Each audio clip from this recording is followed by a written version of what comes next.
हामी यो भिडियोमा फाइल क्लासको बारेमा हेर्न गइरहेको छौँ। फाइल क्लासको थ्रुबाट चाहिँ हामीले कुनै पनि स्पेसिफिक डिस्कमा चाहिँ हामीले कुनै फाइललाई क्रिएट गर्न सक्छौँ। त्यो फाइलमाथि रिड गर्न सक्छौँ, राइट गर्न सक्छौँ, त्यसपछि एपेन्ड गर्न सक्छौँ। जस्तो अलरेडी एक्जिस्टिङ फाइल छ त्यसमा हामीले आफ्नो टेक्स्टहरू चाहिँ थप गर्न सक्छौँ। त्यसै गरी त्यो फाइललाई हामीले डिलिट गर्न नि सक्छौँ। त्यो फाइललाई हामीले कपी गरेर अर्को पाथमा लिएर जान नि सक्छौँ। त्यसै गरी त्यो पुरै फाइललाई रिप्लेस गर्न नि सक्छौँ, हैन? अब यस्तो काम गर्न सक्छौँ जुन चाहिँ हाम्रो युजिङ system.io भन्ने नेम स्पेसभित्र चाहिँ फाइल क्लास एक्जिस्टिङ गरेको हुन्छ।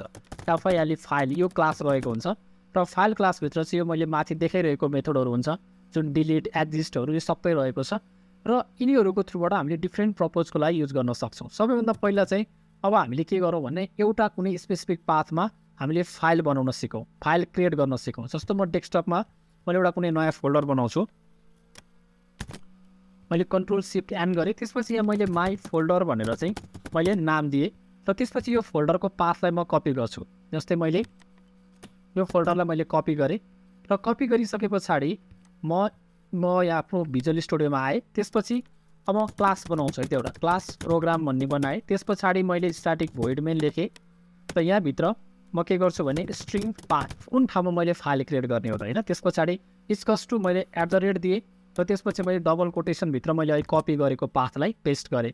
त्यसपछि मैले फेरि ब्याकवर्ड स्ल्यास दिएँ र मैले यो माई फोल्डरभित्र के नामको चाहिँ मैले टेक्स्ट फाइल जेनेरेट गर्ने हो त, के नामको फाइल जेनेरेट गर्ने भन्दा मैले माई फाइल डट टीएक्सटी भन्न मैले एउटा टेक्स्ट फाइललाई मैले जेनेरेट गरेँ। लास्टमा हाम्रो कोड केबाट इन्ड हुन्छ, सेमिकोलनबाट इन्ड हुन्छ, जुन मैले लास्टमा सेमिकोलन पनि दिइसकेको छु।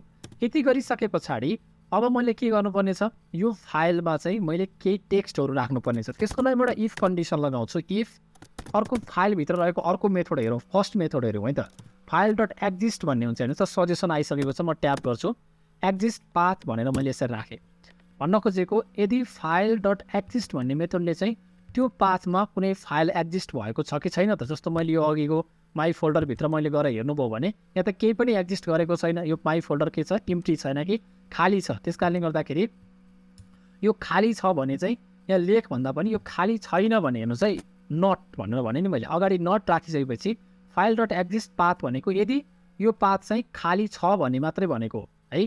इफ यो चाहिँ के छ त, फाइल डट एक्जिस्ट भनेको चाहिँ यो फाइल यो के छ, खाली छ भन्ने भन्न खोजेको हो है। खाली छ भने म के गर्छु भन्दाखेरि अर्को स्ट्रिङ राइट टेक्स्ट भन्न मैले भने, राइट टेक्स्ट इक्वल्स टु अब यहाँनिर चाहिँ कुनै एउटा मेसेज दिन्छु अथवा कुनै टेक्स्ट दिन्छु, दिस इज माई डेमो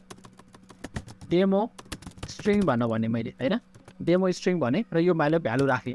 त्यसपछि के गर्छु भने फाइल डट मैले चाहिँ राइट अल टेक्स्ट भन्ने मैले राइट अल टेक्स्ट गरिदिन्छु र मैले पाथमा चाहिँ के राखिदिन्छु भन्दा राइट टेक्स्ट भन्ने भ्यालुलाई राखिदिन्छु। यहाँनिर एउटा म फेरि पनि यसलाई रिपिट गरेर भन्छु, यो पाथ भन्ने हामीले के गर्यो, एउटा कुनै स्पेसिफिक फाइलमा हामीले राइट गर्दैछौँ, एउटा कुनै पाथ दिने काम भयो, यो ठाउँमा मैले फाइल बनाउने भन्न भने। त्यसपछि फाइल डट एक्जिस्ट पाथ भन्न भने त्यसपछि यदि अलरेडी एक्जिस्ट छ भने चाहिँ होइन कि यहाँ पाथ एक्जिस्ट छैन भने है, यो पाथमा यो फाइल चाहिँ एक्जिस्ट छैन भने मात्रै के गर्छ, यो भित्र लगेर लेख्ने हो। अब अलरेडी सबैको यो मैले नट राखिनँ भने के भयो, फाइल एक्जिस्ट भनेको चाहिँ अब यो फाइल छ भने मात्र लेख भन्न खोजेको। हामीले छ भने त लेख्ने होइन नि त, छैन भने पो क्रिएट गर्ने हो त होइन। जसरी हाम्रो माई फोल्डर खाली थियो नि त, त्यसपछि यो फाइल छैन, हाम्रो छैन भनेपछि यो भित्र लुपभित्र छिर्ने भयो होइन, लुप भन्दा नि हाम्रो यो स्कोपभित्र छिर्ने भयो। त्यस पछाडि स्ट्रिङ डट राइट टेक्स्ट भन्न मैले जति पनि टेक्स्टहरू दिन पाएँ र दिइसकेपछि फाइल डट राइट अल टेक्स्टभित्र चाहिँ मैले पाथमा ल्याएर चाहिँ के गरेँ त भन्दा भनेको यो पाथ जुन छ नि, यो पाथमा ल्याएर चाहिँ मैले राइट टेक्स्ट भनेर चाहिँ त्यो भ्यालुलाई मैले यो लेखेको भ्यालुलाई के गरेँ, लगेर राख्थेँ। यति राखिसकेपछि अब यहाँभन्दा तल म इफ कन्डिसनभन्दा तल गइसकेपछि रिड गर्नुपर्ने हुन्छ। अब स्ट्रिङ मैले सपोज गर्नुहोस् रिड टीएक्सटी भन्ने मैले स्ट्रिङ भेरिएबल बनाएँ। इक्वल्स टु म के गर्छु, file dot read all text भन्ने हाम्रो अर्को मेथड हुन्छ। रिड अल टेक्स्ट मैले के गरेँ, पाथलाई अब म रिड गर्दैछु होइन। अब मेरो पाथमा के छ त, मैले यो पाथमा पहिला के गरेँ, भ्यालुलाई लगेर राखिदिएँ। त्यसपछि अब मेरो पाथमा के छ त, त्यो मैले रिड गर्न खोजेँ। त्यसपछि म कन्सोलमा प्रिन्ट गरेर पनि हेर्छु रिड टेक्स्टमा मेरो के भ्यालु आइरहेको छ है। रिड टेक्स्टमा मैले के भ्यालु आइरहेको छ म यसलाई हेरेँ र सब जस्ट मैले अब रन बटन प्रेस गरिदिएको छु। हाम्रो आउटपुट के आउँछ, एज एक्सपेक्टेड आउँछ कि आउँदैन, यो रन हुँदैछ। अब देख्न सक्नुहुन्छ this is my demo string भनेर आयो।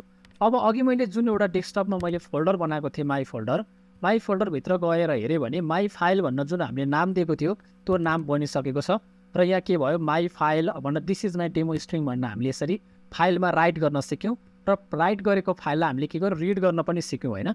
अब हामी के गर्छौँ भन्दाखेरि यसमा एपेन्ड गर्न सिक्छौँ। जस्तै मैले अलरेडी लेखिसकेको कुरालाई चाहिँ केही एपेन्ड पनि गरेर हेर्छौँ। जस्तै अब एपेन्ड गर्ने भनेको जस्तो यो मैले कन्डिसन पछाडि यो रिड गर्नुभन्दा अगाडि म के गरिदिन्छु भने स्ट्रिङ APPEND एपेन्ड टेक्स्ट भन्नु मैले लेखेँ।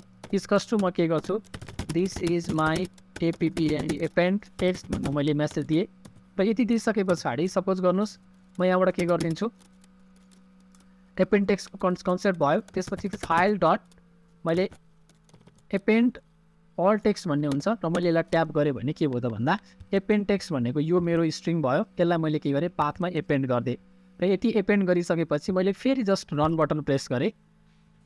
गर्दाखेरि देख्नुहुन्छ this is my demo string आयो अनि फेरि दिस इज माई एपेन्ड टेक्स्ट पनि आयो। मैले यता गएर सपोज गर्नुहोस् यो माई फोल्डरभित्र गएर हेरेँ भने पनि माई फाइलभित्र हाम्रो के भयो यो भ्यालु यसरी आइसकेको छ। तर यहाँनिर एउटा एकै ठाउँमा आइरहेको छ। हामी नेक्स्ट लाइनको प्रयोग गर्न सक्छौँ।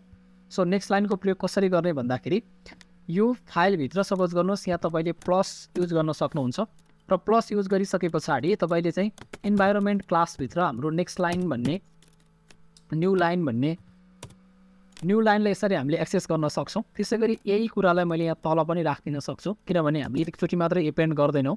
यहाँ तल पनि हामीले चाहिँ एपेन्ड टेक्स्टको पछाडि पनि यो प्लस गरेर चाहिँ यसरी राख्थ्यो भने अर्को लाइनमा जान्छ। इफ मैले रन गराएँ भने अब यो नेक्स्ट लाइनमा जानुपर्ने भयो तर यो गइरहेको छैन। किन गइरहेको छैन भन्दा जस्तै यो के भयो त भन्दाखेरि ओके हामीले के भनेको छौँ यो फाइल अलरेडी एक्जिस्ट छैन भने मात्रै यहाँभित्र छिर्ने हो नि त। तर यो फाइल त एक्जिस्ट भइसक्यो भनेपछि यो लुपभित्र छिर्न पाएन। त्यस कारणले गर्दा यो हामीले पछि थपेको काम भएन।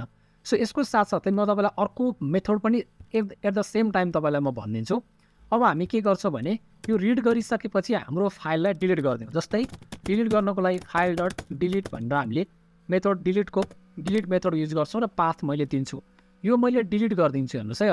अब मैले डिलिट गर्नको लागि यहाँनिर मैले रन बटन फेरि प्रेस गरेँ। रन बटन प्रेस गरिसकेपछि हाम्रो this is text this is append text भनेर अर्को पनि आइसकेको छ।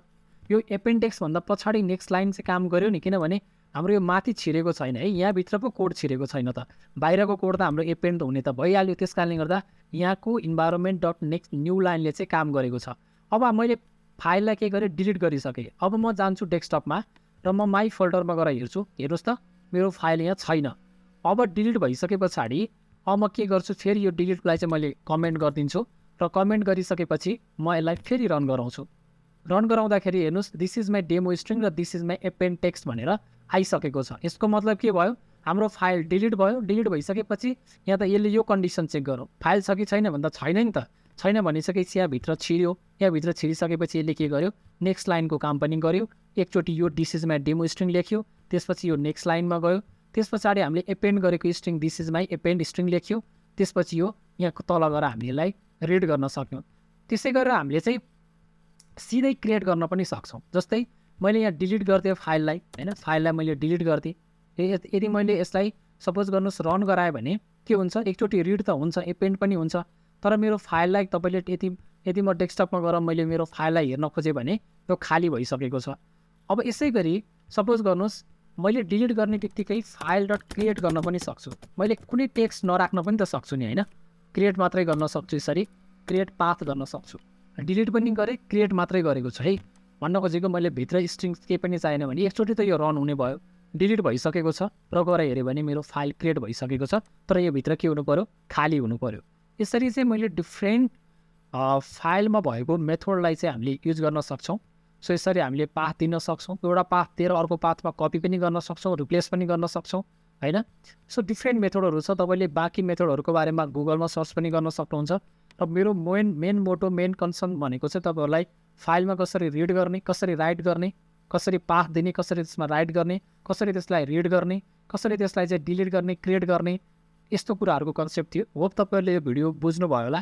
केही कन्फ्युजन छ भने कमेन्ट सेक्सनमा राख्नु होला। म त्यसको रिप्लाई दिनेछु। र च्यानलमा नयाँ हुनुहुन्छ भने चाहिँ यो सिसाबको ट्युटोरियल्स हामी बनाइरहेका छौँ। बाँकी हामीले .NET को ट्युटोरियल्स बनाउँछौँ। SQL सर्भरको ट्युटोरियल्सहरू पनि अब चाँडै नै बनाउँछौँ। सो त्यस कारणले गर्दा च्यानलमा सब्सक्राइब गरेर जोडिनु होला। धन्यवाद।